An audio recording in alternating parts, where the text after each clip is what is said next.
The world that we live in isn't all black and white. Some people are misunderstood, some idolized, some hated. But the cold reality of this world is that there are no heroes, no good, no evil, only people. The false dichotomy of righteousness versus wickedness that we feed ourselves in order to satisfy our cognitive dissonance and support whatever worldview we subscribe to is all infinitely more informed by confirmation bias than actual science, logic, or facts. And it's through this deep introspection into this vein of moral futility that I have come to uncover a phenomenon present within all football fans around the world, and that is the 5 stages of Jose Mourinho. The first stage is respecting his accomplishments. The man has won as much as anyone else in the game. It's hard to deny that he is a world-class manager, even though he has struggled a bit at his recent jobs and carries the weight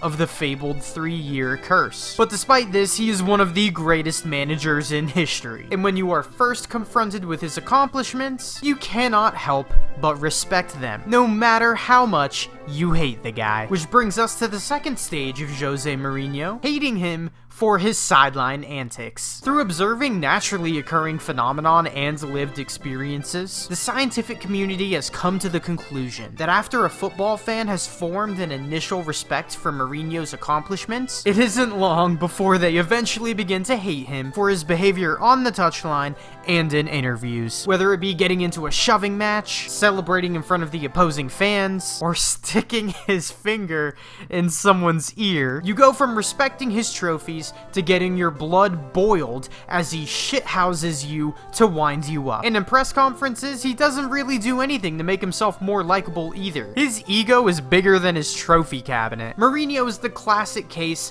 of when he's on your side, you love him, but if he is against your team, you hate him. And naturally, this hatred that forms leads into everyone laughing at him when he is sacked. As briefly mentioned before, Mourinho hardly ever makes it past 3 years as a manager of a team, whether that be due to a falling out with the owners, falling out with the players, or simply results on the pitch suffering. He just never seems to stay in a job for the long haul. This leads to the numerous fans that he has previously shithoused against to all explode in laughter and in joy as he begins his new exploration into the job market. However, the downside to Mourinho getting sacked is that before long, everyone begins to miss him because things are far less entertaining without him there. I think it's a bit disrespectful to say that Mourinho brings the circus with him everywhere he goes, though maybe not completely inaccurate, but he is definitely a showman, and whatever league he is managing in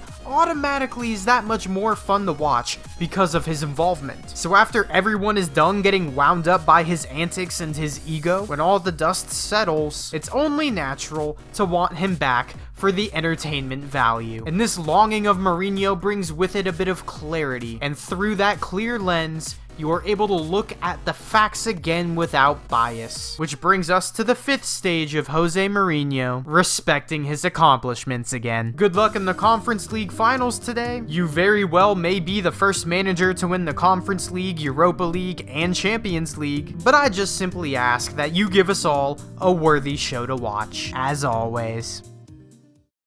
Thank you so much for watching the video today. If you're not subscribed, what are you doing? You got to the end of the video. Clearly you liked the video, so subscribe. That way you don't miss the next one. I make videos on football topics every single day, so subscribe. It's free. What do you got to lose? I hope you guys have a good rest of your day today, and peace out, guys. Take it easy.